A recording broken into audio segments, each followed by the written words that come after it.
Salut, c'est Shannon. Salut, c'est Anaïs. On se retrouve aujourd'hui avec un podcast un peu spécial car on accueille Erwan Gramand, auteur d'un livre autobiographique, Un détour par l'enfer, déjà sorti en France.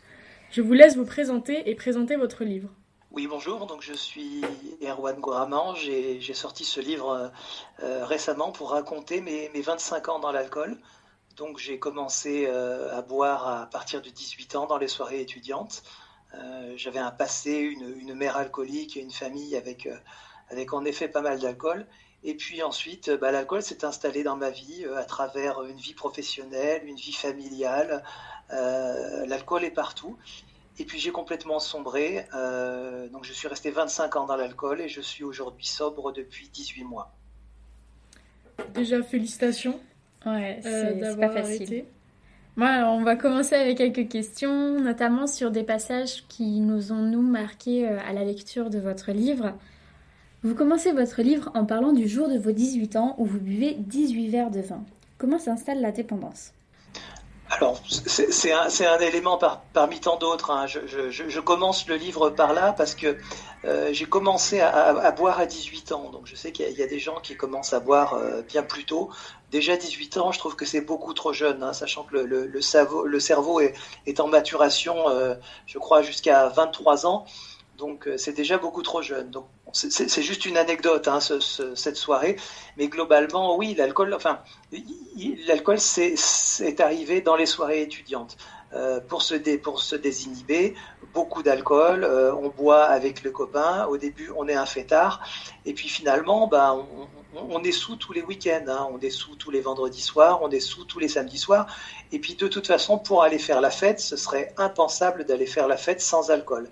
Donc c'est comme ça que l'alcool a commencé à prendre sa place. Mais à la fin de mes études, en aucun cas je ne me considérais dépendant. Et pour moi, à la fin de mes études, je n'étais pas encore dépendant. Dans votre livre, vous évoquez le mensonge et la chance du soulard, comme cette fois lors de votre accident de la route, où vous échappez à une sanction. Mais était-ce vraiment une chance ? Là, en effet, vous mentionnez l'accident de la route. Alors c'est vrai que j'ai eu beaucoup de chance. Puisque la police n'a pas coché comme quoi j'étais positif alors que je l'étais. Et c'est vrai que quand je parle dans le livre de la chance du soulard, c'est que finalement j'ai fait beaucoup de chutes, j'ai fait beaucoup de black-out, je suis tombé, je me suis blessé, mais finalement il ne s'est jamais rien passé de grave. Donc oui, j'ai de la chance puisque j'étais dans de tels états, il aurait pu m'arriver quelque chose de très grave. Après, par rapport aux mensonges, les mensonges, le problème, c'est que plus on a besoin de consommer, on n'assume pas. Avoir l'envie, ce qu'on appelle le craving, l'envie irrépressible de consommer, on ne peut pas consommer autant en public, donc il faut se cacher. Et pour se cacher, il faut mentir. Donc il faut mentir à n'importe qui, il faut mentir à sa famille, il faut mentir à son employeur. En fait, c'est une vie de mensonge, mais on n'a pas le choix. On ne peut pas dire je m'absente 5 minutes pour aller boire du litre de bière au goulot. Ça ne peut pas. Et donc, en effet, on a une forte culpabilité, on s'en veut énormément. On a une estime de soi qui est déplorable, hein, parce qu'on sait que l'alcool est plus fort et que nous, finalement, on n'est rien par rapport. Et donc, finalement, aujourd'hui, beaucoup de regrets, une énorme culpabilité que j'arrive toujours pas à enlever. Après, voilà, il faut vivre avec, hein. Ça a été 25 ans de mensonges, voilà, je m'en suis sorti, c'est le principal, mais c'est pas facile à vivre. Vous évoquez ensuite une dispute conjugale autour de vos enfants qui, je cite, vous emmerde et vous fait prendre conscience que votre consommation d'alcool est problématique. En fait, c'est que je sentais la nervosité, si vous voulez. L'alcool, ça amène la nervosité. Ça peut même amener de la violence. Moi, il m'est arrivé de donner des coups de pied dans des portes, des coups de poing dans des portes. Heureusement, j'ai jamais été plus loin, j'ai jamais frappé de personne. Mais j'étais sous l'alcool. C'est vraiment le produit qui me rendait violent. Et là, je me suis dit, je suis en train finalement de critiquer et de parler comme ça de mon fils qui avait même pas 1 an. Mais c'est horrible de pouvoir parler comme ça d'un enfant, finalement, d'employer des mots violents vis-à-vis de mon fils qui, lui, n'avait rien fait. C'était moi le malade. Et donc ça m'a tellement choqué, c'est par rapport à l'enfant, par rapport aux propos que j'ai tenus sur un enfant. Et là, je me suis dit, là, j'ai été trop loin, donc je vais aller consulter une première fois, c'est quand j'avais 36 ans. Et pourtant, après 6 mois d'abstinence, vous faites une rechute. Oui, alors en fait, donc je me suis fait suivre par un médecin addictologue et quand j'ai été le voir, voilà, j'arrivais un petit peu sûr de moi en disant non, non, mais moi je suis pas dépendant, enfin je suis dépendant, mais avec une petite pause, je vais pouvoir reprendre une consommation modérée d'alcool, c'est sûr, c'est juste un break. Et le médecin addictologue n'a pas voulu, a fait preuve de beaucoup d'empathie, n'a pas voulu me vexer. Il m'a dit, bah, écoutez, monsieur, c'est quand même assez rare pour ceux chez qui ça marche, une consommation modérée, on est plutôt sur l'arrêt total. Mais bon, pourquoi pas, j'en ai. Donc elle n'a pas voulu me brusquer, et donc j'ai commencé donc, une abstinence de 6 mois. Au bout de 6 mois jour pour jour, j'ai commencé à reprendre des cocktails, mais j'ai fait très attention dans la mesure où moi les deux alcools qui m'avaient fait sombrer étaient la bière et le rhum. Et là, donc, l'addictologue m'avait dit, bah, surtout, il faut suivre plein de conseils, hein, plein de petites techniques. Par exemple, éviter la bière et le rhum quand vous allez commencer à reboire, ne pas boire de manière régulière, plein de petites techniques, éviter les rayons d'alcool en supermarché.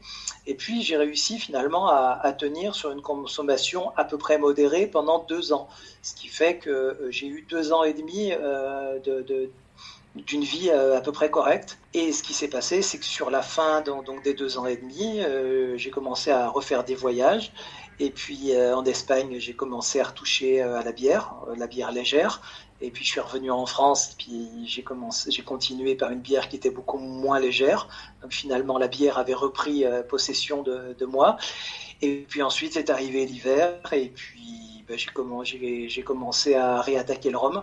Du rhum très fort, des demi-bouteilles de rhum à 55 degrés. Et puis voilà, hein, la bière et le rhum étaient de retour. La grande chute allait commencer. On peut penser qu'une rechute, c'est forcément brutal, alors qu'en fait, ça peut venir petit à petit. Oui, c'est ça, c'est vraiment petit à petit. Hein, par exemple, je vais vous donner un exemple. On va se dire, ce qu'il faut vraiment pas faire, c'est c'est faire de la régularité. Par exemple, on va se dire, allez, je m'autorise à boire 2 verres tous les samedis soirs. Donc déjà, qu'est-ce qui va se passer? Au début, ça va marcher 2, 3 semaines, et puis après, à partir du mardi, on va se dire, voilà, vivement samedi, mes 2 verres. Et puis très rapidement, 2 verres, ça va pas suffire, on va passer à 4. Et puis il va arriver le mardi, puis là on va se dire, bon, on va trouver une occasion pour couper la semaine en deux, parce que de samedi à samedi, c'est trop long, donc on va mettre le mercredi. Et puis finalement, après le mercredi, on va augmenter le nombre de verres, etc., etc., etc. Et c'est comme ça prend des semaines, et puis on augmente la fréquence, on augmente la consommation. Et puis ensuite, bon, comme je vous expliquais, moi j'ai rajouté mes 2 ennemis qui étaient la bière et le rhum. Et voilà, et la chute brutale s'est passée ces 3 dernières années. Comment est-ce que vous avez réussi à passer au-dessus de ces rituels, de ces habitudes lors de l'abstinence ? Là aujourd'hui, moi je suis donc abstinent depuis 18 mois. J'ai suivi une méthode très brutale, hein, que je recommanderais pas forcément parce qu'il y a des gens qui pourraient mal le vivre et puis on a toujours des risques de délirium très mince. C'est-à-dire que moi je me suis sevré du jour au lendemain, sans support médical, sans suivi médical, donc sans médicaments, sans rien du tout, juste en m'isolant. En gros, je suis parti, je me suis enfermé et sans alcool. Et j'ai attendu que ça passe. Voilà, c'est une méthode un peu qui peut sembler un peu barbare. Après, avec le temps, au début, c'est très très dur. Et puis c'est passé. Donc finalement, il n'y a pas que ces rituels. C'est-à-dire que je suis passé de tout à rien. Je suis pas du tout passé par une étape de diminution de la consommation d'alcool. Je suis passé de tout à rien. Est-ce qu'on peut donc dire que l'alcool, c'est comme une béquille pour gérer ses émotions ? Complètement. De toute façon, on dit bien que l'alcoolisme, c'est la maladie des émotions. Et je ne sais pas gérer les émotions. Donc aujourd'hui, c'est très très dur, on en parlera, mais c'est très dur. Donc en effet, j'en parle plusieurs fois sur le livre par rapport à mes enfants également, par rapport à quand je dois gérer une équipe et que je dois annoncer une mauvaise nouvelle, annoncer un départ, une personne qui doit quitter l'entreprise. Là, c'est trop dur pour moi. Donc je bois avant l'entretien pour me donner de la force et je bois après l'entretien pour fêter la nouvelle que j'ai annoncé finalement. Je me dis, ça y est, c'est fait. Et donc, toute ma vie, ça a été un vrai problème. La tristesse, la tension, le stress, à soigner par l'alcool. Et le problème, c'est que l'alcool, ça va faire l'effet boomerang parce que l'alcool va rajouter du stress, va rajouter de l'anxiété. Donc, finalement, après, il faut encore plus boire pour calmer le stress et l'anxiété. Et ça s'arrête jamais. Oui, on se retrouve dans un cercle vicieux émotionnel Un peu le serpent qui se mord la queue, en fait. Exactement, exactement. Pour tous nos auditeurs qui ont un proche alcoolodépendant, ou même pour nous en tant qu'association de prévention, quels conseils pourriez-vous nous donner par rapport à quelqu'un qui veut soutenir un proche ayant une addiction? Alors déjà, il faut savoir est-ce que c'est un proche, c'est un conjoint ou pas un conjoint. Les choses sont assez différentes. Quand on a un conjoint alcoolique, déjà ce qu'il faut savoir, c'est qu'on ne peut pas être son thérapeute. On peut l'aider, le soutenir dans la démarche, mais en aucun cas le conjoint doit être psychiatre ou addictologue. Ça c'est un job à part. Après, c'est très compliqué. Hein. J'ai énormément de messages de personnes qui ont lu mon livre, évidemment, de conjoints de malades alcooliques qui me demandent des conseils. C'est pas forcément évident parce que être dans le déni, la majorité des gens sont dans le déni. Hein. Mon mari, non, il boit pas. Bon, il est sous tous les 3 jours, mais il boit pas. À part ça, on entend beaucoup ce genre de choses. Et puis après, sinon, ça peut tourner aux reproches, aux insultes. Et finalement ça va rabaisser le malade qui lui va pas gérer ses émotions et va encore plus boire. Après, si c'est un proche qui n'est pas forcément un conjoint, je pense par exemple à un enfant, il faut vraiment utiliser la prévention, essayer de lui parler, lui faire lire, lui dire que ce n'est pas la maladie de la honte, que ce n'est pas un tabou. Il n'y a pas de honte. Quand on se casse une jambe, on n'a pas honte, on va voir le médecin. Et là, c'est pareil. Quand on a un problème avec l'alcool, on va voir le médecin. Il faut enlever ce tabou. Et c'est pour ça que j'ai écrit ce livre. Hein, vous n'aurez plus ce même regard sur l'alcool. Et il faut le lire. Faut que vous compreniez. Ça permet de comprendre l'entourage. Quand vous voyez quelqu'un qui a des problèmes d'alcool, il faut l'aider, il faut lui en parler, il faut surtout arrêter cette honte, ce tabou et toutes ces contraintes sociales qu'on va voir notamment là dans les repas de fête avec des gens qui vont être mal à l'aise parce qu'on va insister pour les resservir, des gens qui vont être mal à l'aise parce qu'il faut dire non à l'alcool. Voilà, il faut travailler sur tous ces points. Est-ce que vous avez quelque chose à rajouter avant qu'on passe à la conclusion ? Voilà, j'insiste juste, c'est vrai, j'en reviens toujours hein, par rapport à la société, il faut faire éclater ce tabou. L'alcool, il est dans les entreprises. On a fait beaucoup de progrès en 15 ans. Dans mon livre, j'en parle beaucoup. Il y a 15 ans, l'alcool était extrêmement présent dans les entreprises. Il est encore beaucoup trop présent dans les repas de famille qui vont se finir en bagarre. Il va y avoir toujours, lui, il boit plus que moi. Hein, moi, je bois pas. Mais finalement, il y en a toujours un autre qui boit plus que vous. Toujours, et puis on n'ose pas, quand on voit que quelqu'un se sert trop, on n'ose pas lui dire à table, parce qu'il y a toujours ce tabou. Et finalement, après il y a la gêne, la honte des malades qui n'osent pas en parler. Tout ça, c'est lié. Il faudrait vraiment que les médias, que le grand public se réveille. Alors, je sais qu'il y a des lobbies d'alcool en France qui sont très puissants et qui n'aiment pas ce que je dis, mais c'est la vérité en fait. L'alcool pourrit notre société, le nombre de divorces, le nombre de violences conjugales. Il faut faire éclater le tabou. C'est vrai que l'alcool est présent partout, comme vous le dites, et c'est quelque chose qui est devenu très banal, en fait, que l'alcool soit partout. C'est triste à dire, et on a remarqué aussi, nous, pendant notre service civique, que l'alcool a été interdit à la vente aux mineurs que depuis quelques années. C'est très récent. Oui. Et j'en parle aussi dans mon livre. Est-ce que aujourd'hui c'est normal que devant les lycées, je dis bien devant les lycées, sur les abribus, devant les portails des lycées, il y a des publicités pour le whisky, pour la bière. Aujourd'hui, c'est toléré en France. Donc ça veut dire que finalement les industriels, hein, je parle de pinardiers dans mon livre, les pinardiers vont chercher leurs clients au plus jeune âge, à l'adolescence.